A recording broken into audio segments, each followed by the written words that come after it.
France के द्वारा आयोजित का यह कार्यक्रम बहुत दूरगामी ही नहीं, प्रभावी परिणामकारी होने वाला है।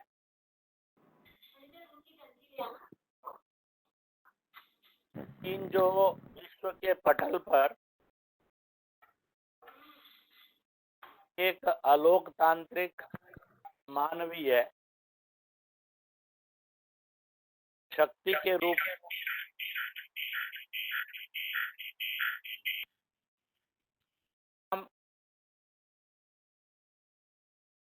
भारत और विश्व पर क्या क्या पड़ रहा है, और उसी के साथ साथ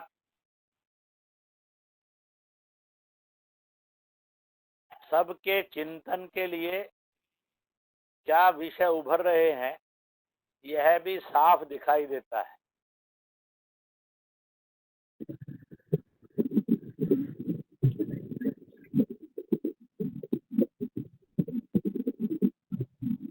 आज से 22-23 वर्ष पूर्व जब मैं पहली बार तिब्बत की स्वायत्तता या स्वतंत्रता पर बोलने के लिए तिब्बतियन कांग्रेस के द्वारा आयोजित अंतरराष्ट्रीय गोष्ठी में धर्मशाला मुख्य अतिथि और वक्ता के रूप में बोलने के लिए गया था,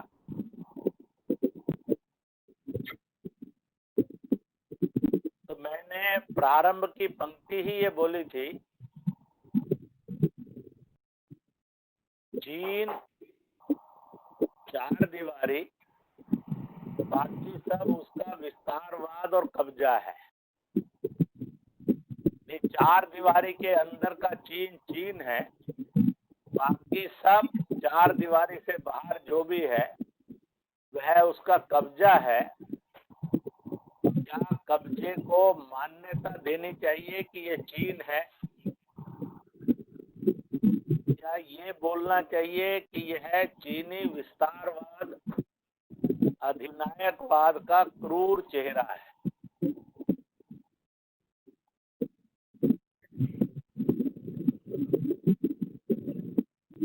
तिब्बत का इतिहास इस बात को कहता है,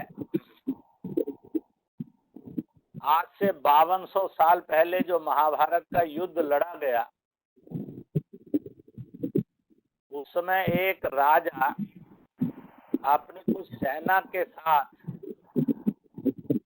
जब कौरव युद्ध में पूरी तरह से विनाश की ओर गए, पराजित तो हो ही गए थे,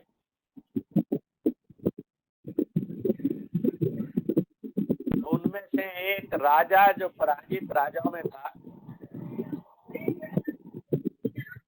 वह अपने कुछ लोगों के साथ हिमालय के अंदर, हिमालय को पार करते हुए दूसरी ओर हिमालय के क्षेत्र जिसे तिब्बत कहते हैं उसमें पहुंचे। वहां से एक राजवंशीय परंपरा इसका जन्म हुआ। 5200 साल पहले का इतिहास भी बोलता है, तिब्बत इज नॉट चाइना। मैं बहुत अधिक में ना जाकर बड़े संक्षेप में 2-3 बातें कहूंगा। 18वीं शताब्दी में नेपोलियन बोनापार्ट ने कहा था, चीन सोया हुआ अजगर है, इसकी गहरी नीली आंखें बोलती हैं कि वह सदैव अविश्वसनीय ही रहेगा, जो भरोसा करेगा वो धोखा खाएगा। 19वीं शताब्दी के अंत में और 20वीं शताब्दी के प्रारंभ में स्वामी विवेकानंद ने कहा था अगर भारत और एशिया के अनेकों अनेक देश असुरक्षित हैं तो हिमालय की ओर से हैं, क्योंकि चीन शक्तिशाली बन रहा है, वह हिमालय से अपने विस्तारवाद की तरफ बढ़ेगा। उसके बाद 20वीं शताब्दी में अनेक महापुरुषों ने कहा चीन का विस्तारवाद हिमालय भारत के लिए ही नहीं बल्कि एशिया के लिए नहीं, विश्व के लिए हाहाकार वाला होगा और अधिकांश देशों को अपनी गुलामी से मुक्ति के लिए स्वतंत्रता संग्राम लड़ना पड़ेगा। हो सकता है भारत या कुछ देशों को बहुत लंबा भी स्वतंत्रता संग्राम लड़ना पड़े। इसलिए समय रहते इसका उपचार योग्य रीति से कर लेना चाहिए, ताकि मानव जाति और मानवता यह पूरे विश्व में ठीक ढंग से अपनी अपनी परिधियों में फल फूल सके और आपस में सह अस्तित्व से जी सके। जो भी सावधानियां लोग रखते रहे उसमें से एक दृश्य पैदा हो गया। पिछले 3-4 हजार 5,000 वर्षों में विश्व की किसी भी सत्ता ने जैव शस्त्र का उपयोग नहीं किया था। चीन ने 21वीं सदी में जैव शस्त्र का खुला उपयोग कोरोना के रूप में किया। सारा विश्व हाहाकार कर रहा है, करोड़ों संक्रमित हैं, लाखों लाख मारे जा चुके हैं। शायद मानव जाति पर जैव शस्त्र का ये 4-5 हजार साल का पहला प्रयोग है जिसका चेहरा बहुत क्रूर और डरावना है, जो हम सब अनुभव कर सकते हैं और जानते भी हैं। उसी के साथ साथ चीन ने अपने सैनिक और कूटनीतिक विस्तार को करते हुए आज तुर्किस्तान का सिंकियांग आदि 4 छोटे छोटे राज्यों का भूभाग चुंग नाम की एक गणराज्य का, फिर कम्पुचुरिया का, मंगोलिया का भूभाग, तैमूर का भूभाग, तिब्बत पूरा हड़प कर हिमालय के अंदर आकर वह हिमालय को अपने कब्जे में करने के लिए जूझ रहा है। ताइवान की स्वतंत्रता को उसने चुनौती दी है। हांगकांग को वो स्वतंत्रता देने के लिए तैयार नहीं है, इसलिए वहां एक फ्रीडम स्ट्रगल चल रहा है।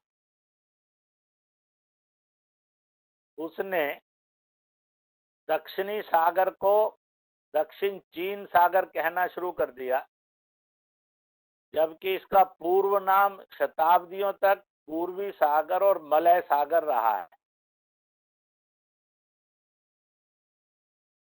क्योंकि सागर की पहचान भारत से थी, ये भारत के पूर्व में था। दक्षिण भारत के मलय पर्वत की मलय समीरें फुल ऑफ फ्रेगनेंस, सुगंध से भरपूर उस ओर जाती थी, इसलिए इसको मलय सागर भी व्यापारिक रूप में और वातावरण के रूप में कहा जाता था।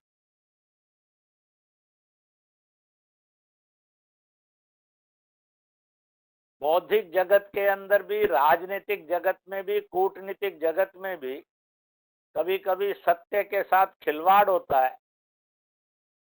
मैं मीडिया और सारे बौद्धिक जगत को, राजनीतिक कूटनीतिक जगत को कहूंगा, इसको दक्षिणी चीन सागर नहीं, बहुत ही शौक है तो दक्षिणी सागर कहें, अच्छा है कि इसको पूर्वी सागर या मलय सागर ही कहें, क्योंकि असत्य का जब प्रबोधन बार बार होता है तो वो असत्य ही सत्य में बदलने लगता है और ईश्वरीय शक्तियां भी तथास्तु कर देती हैं और बहुत बड़ा संकट खड़ा हो जाता है। इसलिए आध्यात्मिक, राजनीतिक, कूटनीतिक, वैध बौद्धिक शक्तियों ने इस विषय में सदा सावधान रहना चाहिए।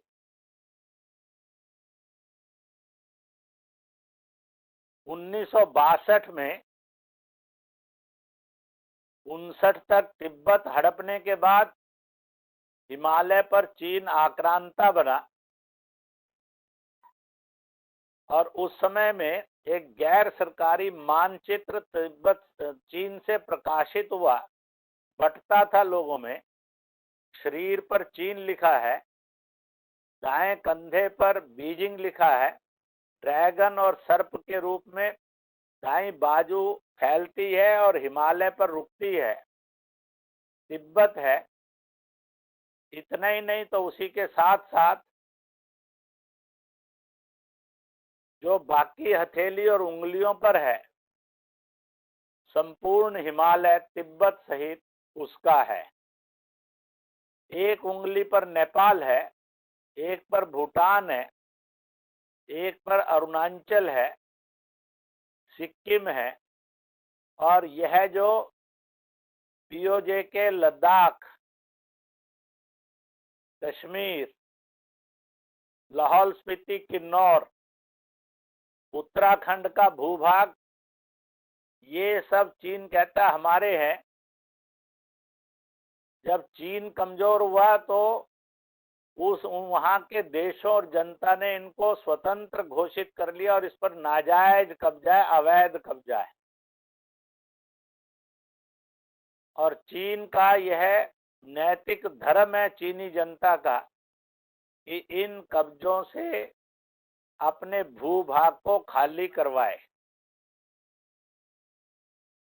मुझे लगता है कि विश्व के अंदर एक बड़ी भारी भूल हुई कि उन्होंने इस अवैध संकल्प को कभी सीरियसली सोचा ही नहीं, जिसका दुष्परिणाम है कैलाश मानसरोवर हिमालय, जो विश्व के अंदर लैंड ऑफ स्पिरिचुअलिटी, अध्यात्म का क्षेत्र के नाम से प्रसिद्ध था और खुला था, वह रक्त रंजित हुआ। राक्षसी पांव वहां पर पड़े और हिमालय कराहने लगा।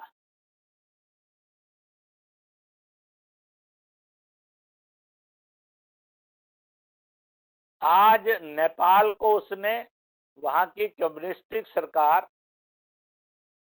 उसके अंदर भारत विरोध पैदा करके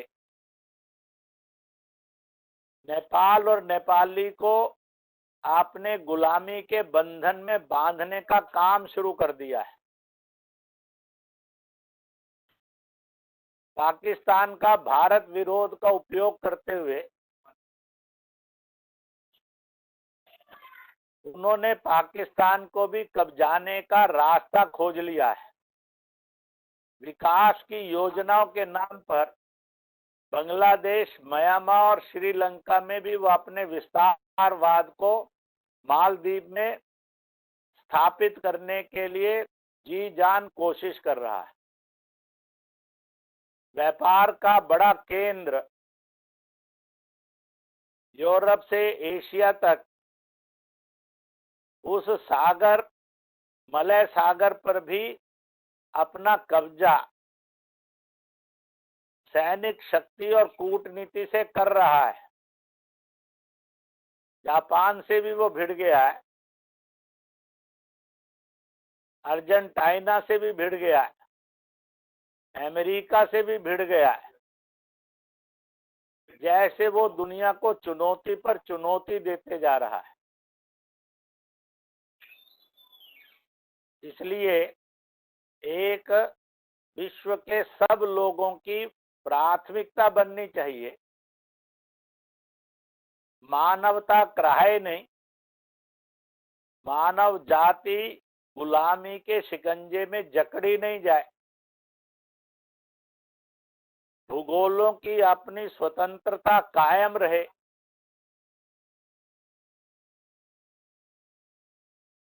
इसलिए सारी दुनिया इस समय भारत की ओर देख रही है। हिमालय में शाही चीन, लद्दाख, लाहौल स्पीति, किन्नौर आदि के क्षेत्र में एक पीस के लिए अंडरस्टैंडिंग थी कि चीन यहां से आगे नहीं जाएगा। भारत ने अपनी सीमाओं पर जो कांग्रेस काल के अंदर कमजोरियां बनी हुई थी उनको दूर करते हुए सड़क रचना, आर्मी एस्टेब्लिशमेंट, एयरबेस, गुफाएं, बिजली, पानी आदि को विस्तार से लेकर गया। चीन इसका विरोध करता था, उस सारे के विरोध के बावजूद भी उसने किया। और भारत सरकार की सैनिक कूटनीति ने और राजनीतिक कूटनीति ने और आर्थिक कूटनीति ने चीन को झकझोर कर रख दिया है। पर इससे प्रसन्न होकर भारत ने शांत नहीं बैठना चाहिए। जनता ने जागरूक होकर अपनी आवाज को बुलंद करते हुए आचरण में लेसन टू चाइना करना चाहिए। आज जरूरत है चीनी विस्तारवाद से मुक्त नेपाल प्रतिष्ठित हो। इस आंदोलन की जरूरत है। चीनी शिकंजे से मुक्त तिब्बत स्थापित हो, इस जन आंदोलन की जरूरत है। हिमालय पर चीन का कब्जा से मुक्ति हो, इसलिए चीन से मुक्त हिमालय, इस जन आंदोलन की जरूरत है।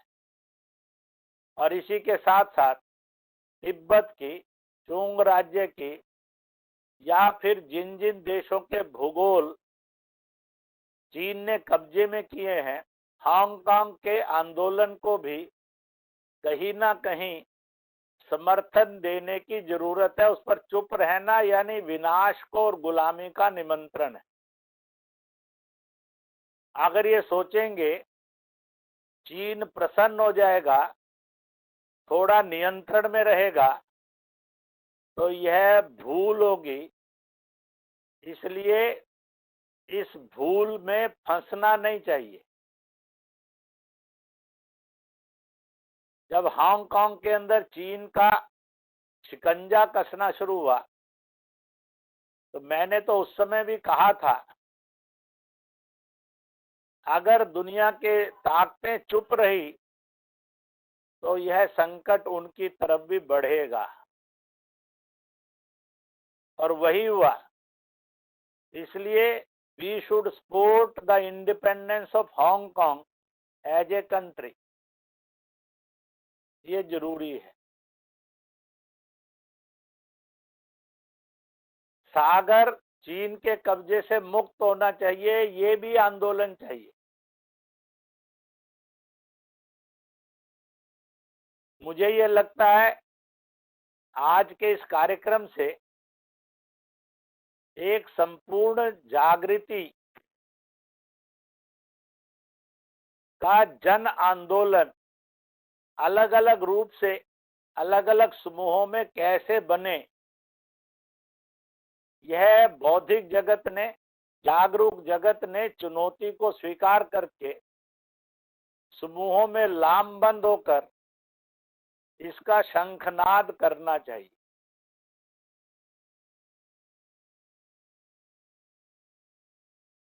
अगर चीन की एक्चुअल लाइन ऑफ कंट्रोल है तो चीन की 4 दीवारी है जो विश्व प्रसिद्ध है, इसलिए उस सीमाओं में चीन को जाना चाहिए। चीन कहीं ना कहीं तंत्र विद्या का उपयोग भी करता है और जैव शस्त्र बनाने की प्रणाली को भी उसने अपनी विज्ञानशाला में प्रतिष्ठित कर लिया है, स्थापित कर लिया है। कौन जानता है किसी और विज्ञानशाला में कोई दूसरा जैव शस्त्र ना बन रहा हो।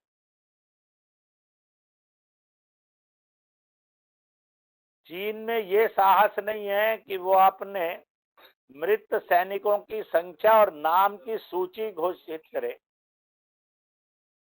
क्योंकि मानव के जीवन की उसकी प्रणाली में कोई कीमत ही नहीं है।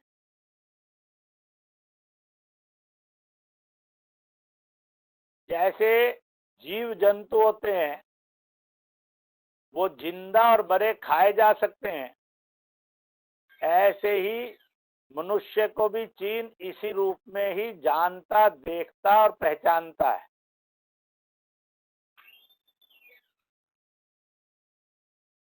इसलिए मैं अपनी बात को समाप्त करने की ओर बढ़ता हूं।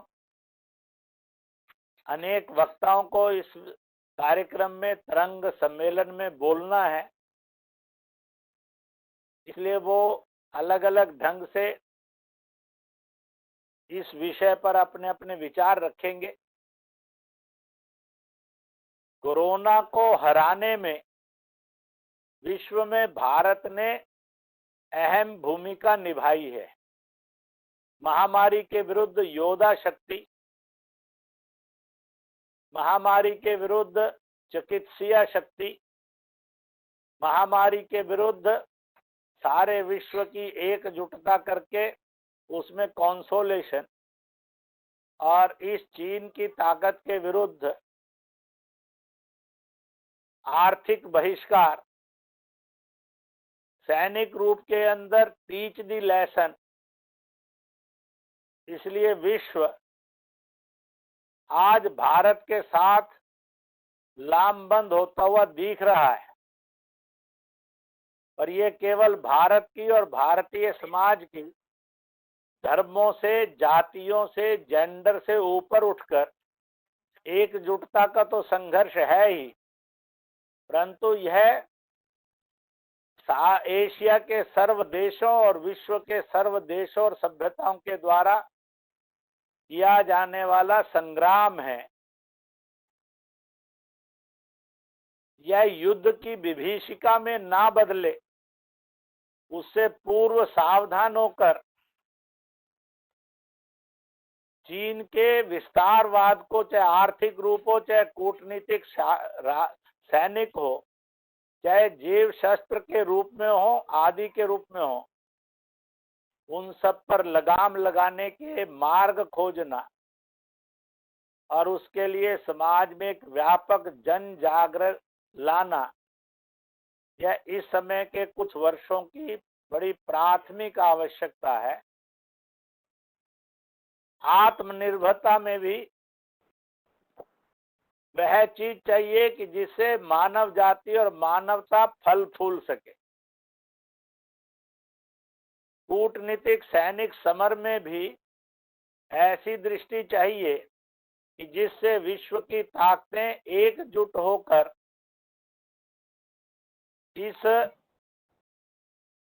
राक्षसवाद के विरुद्ध लड़ सके। मुझे पूरा विश्वास है आज का ये कार्यक्रम एक नई जन क्रांति के आह्वान के रूप में है जो कुछ समय से चल रही है, और आज का कार्यक्रम इसको और अधिक ताकत देगा, इस विश्वास के साथ मैं अपनी बात को समाप्त करते हुए यही कहूंगा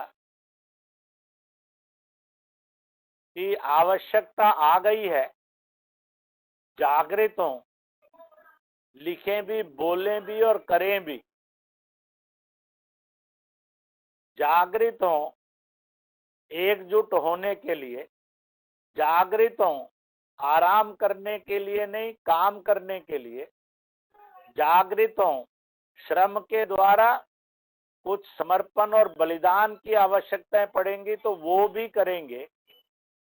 जागृत हों भय मुक्त होकर निर्भय होने के लिए। जागृत हों इस बात के लिए कि अपनी मंजिल पर पहुंचेंगे। बहुत बहुत शुभकामनाएं, बहुत बहुत बधाई।